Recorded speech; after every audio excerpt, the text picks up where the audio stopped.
Махаббаттың тілі. Америкалық психолог Герри Чепмен ерлі-зайыптылар арасындағы бір түсініксіз құбылысты байқады.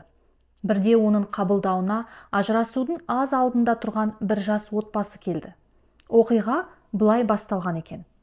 Демалыс күні отағасы келіншегін саябаққа алып шығып, бірге серуендемекші болады. Кешке киноға баруды жоспарлап 2 билет алып қойған екен. Сөйтіп, демалыс күні жұбайына тосын сый жасайды. Әйелі ол күнге басқа нәрсе жоспарлаған екен. Ол күйеуімнің бір күн демалысын пайдаланып, алашаның шанын қақтырып алайын, түстен кейін күйеуіме дәмді тамақ пісіріп берейін деп үй тазалауды бастап кетеді. Осы жерден ұрыс-керіс басталады. Күйеуі: мен сені саябаққа шақырдым, қыдыртқым келді, күн ұзақ үйде отырсын, кішкене сергісін десем, сенің жүргін келмейді, менің сезімімді елемейсің деп ашуланады. Тазалық жасасам да сенің үйіне жасап жатырмын, осы үйдің отымен кіріп, күлімен шығамын, бір күн маған көмектессең болады ғой деп әйелі өкпелейді. Бұл жерде әйелдің де күйеуінің де ниеті дұрыс, екеуі де бір-бірін сүйеді, бірақ махаббаттың тілін түсінбей тұр. Әйелі үйді түп-тұйнақтай жинап, кешке тәтті тамақ пісіріп, күйеуіне махаббатын білдіргісі келді. Ал күйеуі әйелін серуендетіп, сүйген сезімін жеткізуді ойлады. Яғни, махаббатын әрқайсысы өз тілінде түсіндіріп бағады. Бірақ ниетін дұрыс жеткізе алмай, арты ренішке, ұрыс-керіске, ажырасуға келді. Егер әйелі күйеуінің тосын сыйына қуанып, демалыс күнді көңіл көтеруге арнаса, оқиға қалай өрбіген болар еді? Күйеуі 2 білегін түріп тастап, жан-жарына қолғабыс етсеше, махаббаттың үнсіз тілі жүрекке жетіп, сезімді күшейтер еді. Чепмен махаббаттың 5 тілі бар дейді.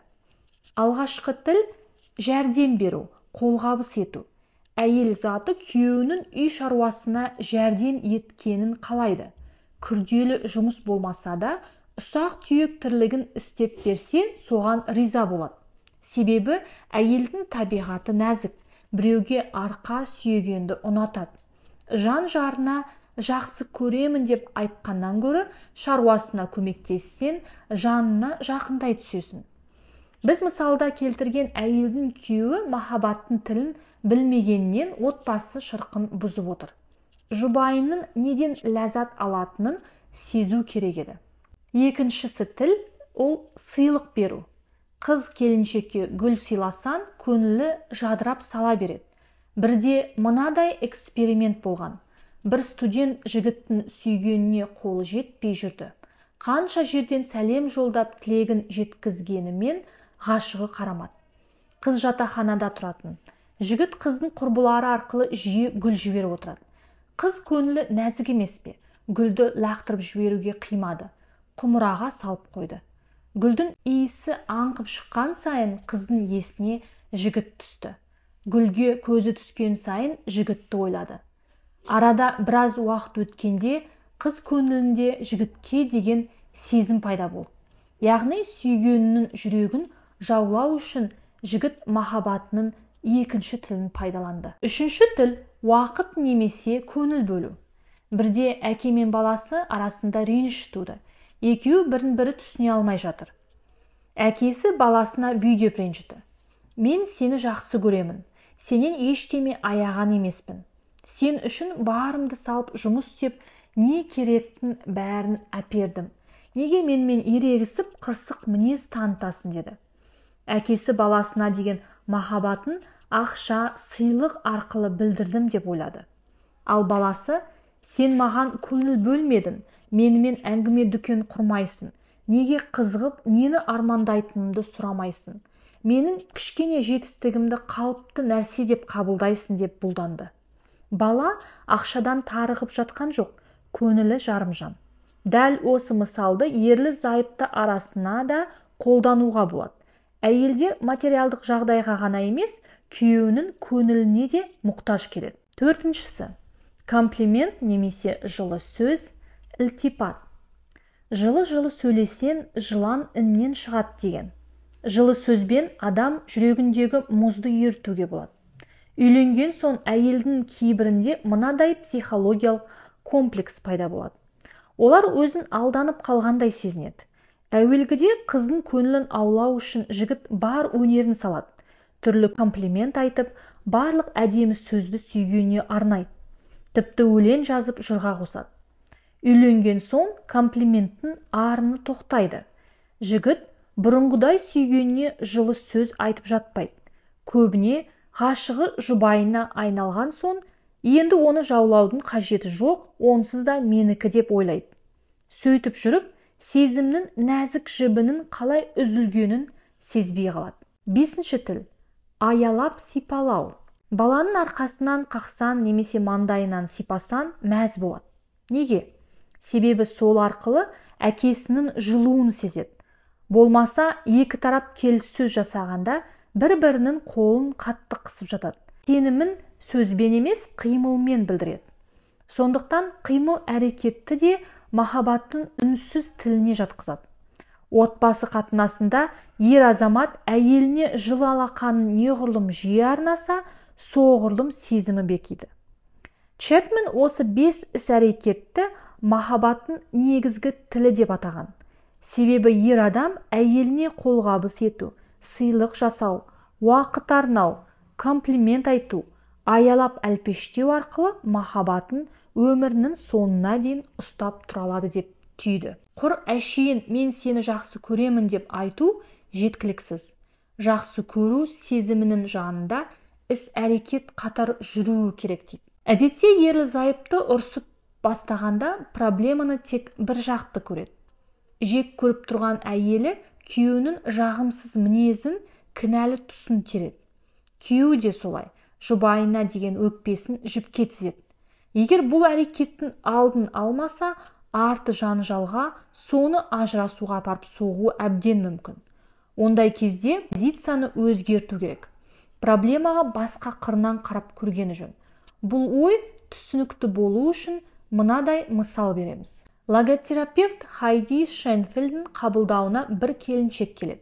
Жасы 40-тан асса да сыр сымбатын жоғалтпаған. Күйеуімен 7 жыл бұрын танысқан. Көңілдері жарасып 3 айдай кездесіп жүреді. Ұзамай келіншек жүкті болып балалы болады. Басында тату тұрғанымен ұзамай аралары салқындады. Ұрыс-керіс көбейіп, шаңырақ шайқала бастады. Бір күні күйеуіне психологқа бірге барамыз, көнбесен ажырасам деп талап қояды. Қас қылғанда бірінші қаралған дәрігері психоаналитик болып шығады. Ол дүдәмал сұрақпен жағдайды ушықтырып жіберді. Күйеуі одан сайын тырысып, психологқа енді бармастай болады. Отбасы жар басына тақағанда келіншек логотерапия жайлы естиді. Білікті логотерапевтке барып мұнын шағады. Шенфельд оқиғаны былайша баяндайды. Сырттан қарағанда керемет отбасы. Күйеуі білдей қызметкер, спортпен шұғылданатын тиянақты еркек. Өздері зәулім үй салып алған, бақуатты отбасы. Келіншек атақты фармацевтика компаниясының белді қызметкері. Үйде жұмыссыз отырғаннан күйзеліп, дау шығаратын әйел деуге келмейді. Бір қарағанда бұларға не жетпейді деп таңдануға болады. Қысқасы, некені 5 жасар қыздар ғана ұстап тұр. Салқындық неден басталды деген сұраққа нақты жауап бере алмайды. Әйелінің бар айтқаны, жұмыстан келгенде күйеуім жағдайын қалай, жұмыс күнін қалай өтті деп сұрамайтын болды. Әңгіме айтып отырсам, қиялы мүлде басқа жақта. Мені мән беріп тыңдамайды. Кейде өзімен өзі сөйлесіп отырады. Бірде іссапардан келіп едім, бір ауыз жөн сұрамады. Келдің-ау, кеттің-ау деген жоқ.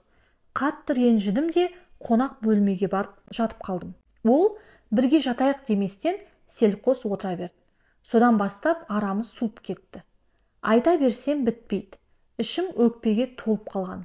Бірге тұруда еш мән болып қалмаған сияқты деп шерін тарқатты. Келесі күні Шенфельд келіншекті тағы да әңгімеге тартты. Бұл жолы оның жастық шағы туралы сұрады. Адамның қай қасиетін ұнатасын, соны қағазға жазып шықшы деп тапсырма берді. Келіншек өзіне ұнайтын қасиет тізіп жазды. Әділдік, адалдық, еңбекқорлық, жауапкершілік деп ұзын сонар тізім жасады. Шенфельд қағазды оқып болған соң, Осы қасиеттің қайсысы күйеуінің бойынан табылады деп сұрады. Келіншек біраз ойланды да, отбасына көп мән бермейді, жұмысқа жұтылғаны болмаса барлығы бар. Қалған қасиеттің бәрі күйеуімді сипаттап тұр деп күлді. Бұл тәсіл келіншектің көзін ашқандай болды. Күйеуі қиялындағы бейнеге сай келді. Өзі сүйген мінез бен қасиеттен күйеуі де кенде емес. Бұл жерде мәселе жан жарына қай қырынан қарауда боп тұр. Бұрын жарының кемшілігін теріп жүретін, енді артықшылығын көріп еді, демде өзгеріп шыға келді. Сәлден соң күйеуінің жақсы жағын айта бастады. Алғаш үйленгенде оны жауапкершілігі үшін құрметтедім. Ол жұмысқа шектен тыс беріліп кетеді. Бірақ өзі үшін емес, отбасының игілігі үшін жұмыс істейді ғой деп, менің өзімді сендіруге тырысты, дейді Шенфельд. Бұл ойды қазақы әзілмен жеткізсек, былай болар еді. Бірде Қожанасыр қысыр қалған сиырын сатып жүруге бекініпті. Базарға барып, сиыр алыңдар, сиыр арзанға берем, өзі қысыр, мінезі қыңыр, малдың қоры, шөптің соры болды. Жегенді білет, бергенді білмейді, тойдым деп айтпайды, уақытында өрістен қайтпайды. Мұндай малдың барынан жоғы, ашынан тоғы жақсы деп айқайлап тұрады. Жұрт мырс-мырс күліп жөнімен жүре береді. Бір танысы, ой Қожеке, сөйтіп те сауда жасай ма екен?